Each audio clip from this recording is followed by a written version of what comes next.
करो सिद्धो साहब। अब लगाओ नारा,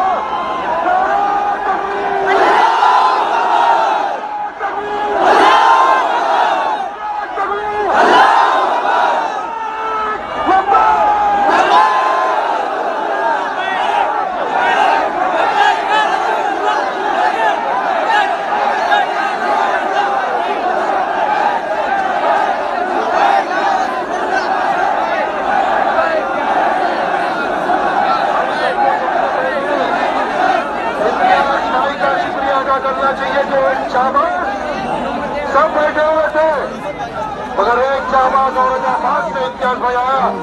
बोले अगर 5 दिन के अंदर सरकार ने ये रामगिरी ये चिड़िया को नहीं पकड़ा, मैं आऊंगा चलो मुंबई। एक ऐलान किया, अल्हम्दुलिल्लाह आज पुलिस का बोल है 30,000 से ज्यादा गाड़ियां सड़कों पे आ गई,